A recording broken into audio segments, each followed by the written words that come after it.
Bapak Ibu, tibalah kita saatnya dalam renungan firman Tuhan. Namun sebelumnya, marilah kita meminta belas kasihan Tuhan agar kita dapat memahami kedalaman firman-Nya. Kita akan menghampiri hadirat Tuhan. Di dalam doa kita berdoa. Ya Allah Bapa yang bertata dalam kerajaan surga yang kudus, saat ini kami anak-anak-Mu bersehati untuk memohon penyertaan Roh-Mu yang kudus dalam memahami kebenaran firman-Mu. Sehingga setiap kami, demikian juga jemaat-Mu yang melihat video ini, dapat diberkati oleh kebenaran firman-Mu, karena Engkau sendiri yang menyampaikannya. Sehingga benih firman itu boleh jatuh di setiap tanah hati umat-Mu yang subur, dapat bertumbuh, berbuah, dan berlipat ganda. Demikian untuk anak-Mu ini, kiranya Engkau berkenan untuk menganugerahkan pikiran-Mu di dalam pikiran hamba, hati-Mu di dalam hati hamba, dan perkataan-Mu di dalam mulut bibir hamba, sehingga apa yang Engkau kenal saja yang dapat disampaikan kepada umat. Bersabdalah Bapa, sebab kami anak-anak-Mu telah siap untuk mendengarkannya. Oleh karena hanya di dalam nama Tuhan kami Yesus Kristus, Tuhan dan Juru Selamat kami yang hidup, kami meminta dan mengangkat doa syukur serta permohonan ini. Amin.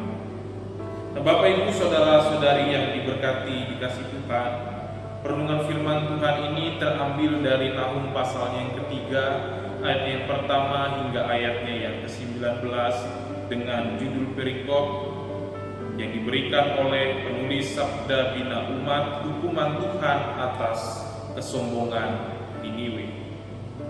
Nah, Bapak Ibu saudara-saudara yang diberkati dan dikasihi Tuhan, jika kita memperhatikan pembacaan kita saat ini Bapak Ibu, yang terambil dalam Nahum 3 ayat 1-19, kita dapat melihat bagaimana bangsa Niniwe ini membanggakan kekuatan bala tentaranya yang bagaikan pasukan belaka. Mereka juga membanggakan oleh karena daerah kekuasaan mereka menjadi sangat luas dan benteng pertahanan mereka yang sangat kuat. Tetapi justru di dalam kehidupan mereka yang semakin besar bala tentaranya, yang semakin luas daerah kekuasaannya, dan yang benteng pertahanannya semakin kuat, mereka justru malah menindas orang-orang yang lemah. Mereka tidak mengingat kembali bagaimana mereka sebelumnya diberikan anugerah oleh Allah, diselamatkan daripada kebinasaan melalui Nabi Yunus. Tetapi ketika mereka menerima anugerah keselamatan itu, mereka telah menjadi mapan, mereka telah menjadi kuat, mereka justru menindas orang-orang yang lemah.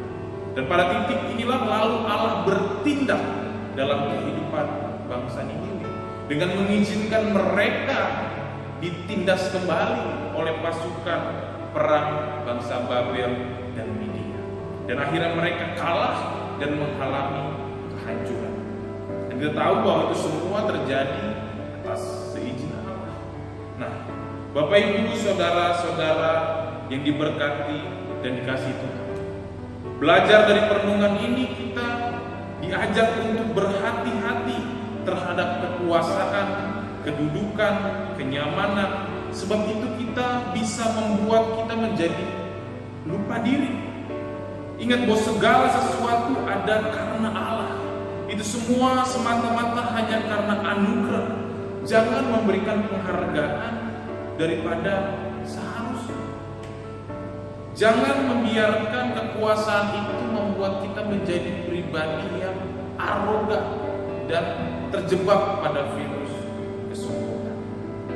Kalau kita mau belajar, ada beberapa hal yang bisa kita menjadikan aplikasi di dalam kehidupan kita melalui kisah dari kejatuhan bangsa Niniwe. Apa yang dapat kita pelajari?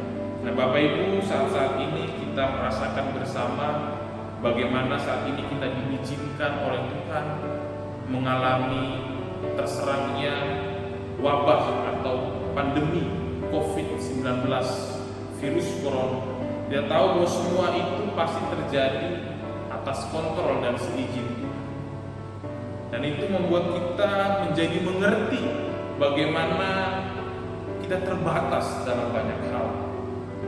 Dalam fisik kita bisa sakit dan tidak ada yang dapat melindungi, sebab kekayaan, kedudukan, harta dan kekayaan itu tidak menjamin keselamatan kehidupan kita. Hanya Allah yang dapat menyelamatkan, menopang, menjaga dan melindungi kita, sebab Ia tidak terbatas. Maka itu janganlah kita meletakkan pengharapan kita kepada kekayaan, kedudukan, harta dan kekayaan kita. Melainkan kita harus menjadi pribadi yang semakin membutuhkan Tuhan dalam menghadapi pandemi COVID-19 ini. Sebab Ialah satu-satunya yang dapat melindungi dan menjaga kita. Yang kedua, kita dapat belajar daripada kisah kehancuran bangsa Niniwe bahwa seharusnya anugerah Tuhan itu dipergunakan untuk kemuliaan dan menyenangkan hati Bapa di surga. Bukan seperti bangsa Niniwe ketika diberikan anugerah keselamatan melalui Nabi Yunus, lalu mereka menjadi bangsa yang kuat, bala tentaranya semakin banyak seperti pasukan belalang, daerah kekuasaan mereka semakin luas, benteng pertahanan mereka semakin kuat. Justru mereka menindas orang-orang yang lemah. Sebaliknya seharusnya kita orang yang sudah diberikan anugerah keselamatan oleh Tuhan, kita seharusnya mempergunakan segala sesuatu yang kita miliki, harta, kekayaan, kedudukan, uang, itu sebagai sarana untuk memuliakan Tuhan, bukan untuk menindas orang yang lemah. Di saat kita menjadi pribadi yang dianugerahkan Tuhan kedudukan, pergunakanlah kedudukan itu untuk memberkati orang lain. Di saat Tuhan mempercayakan kita kekayaan yang lebih, pergunakanlah kekayaan itu untuk memberkati orang yang lemah. Di saat kita dipercayakan apapun oleh Tuhan, pergunakanlah itu untuk menyenangkan hati Bapa di surga dengan menjadi berkat bagi orang lain, secara khusus bagi orang-orang yang lemah. Dan yang ketiga, melalui pembacaan firman Tuhan hari ini kita ingin diingatkan untuk menjadi pribadi yang rendah hati. Sebab kesombongan itu adalah awal daripada kehancuran. Jalinlah hidup ini dengan menjadi pribadi yang rendah hati, dengan berhubungan dengan orang lain. Dan secara khusus kita harus menjadi pribadi yang merendahkan diri di hadapan Allah. Jangan pernah mencuri kemuliaan Tuhan. Biarlah kita semakin kecil, tetapi nama Tuhan dibesarkan melalui segala hal yang kita lakukan. Jika kita bisa melakukan apapun dalam kehidupan ini, biarlah itu membesarkan nama Bapa di surga. Nah, Bapak Ibu, saudara-saudari yang diberkati dikasih Tuhan, saat ini kita tetap harus kuat menjalani kehidupan ini, karena kita yakin dan percaya segala sesuatu terjadi atas izin Tuhan, dan tetaplah menjadi pribadi yang mengandalkan Tuhan, yang membesarkan nama Tuhan, tidak mencuri kemuliaan Tuhan. Kiranya firman Tuhan ini memberkati kita sekalian. Tuhan Yesus memberkati.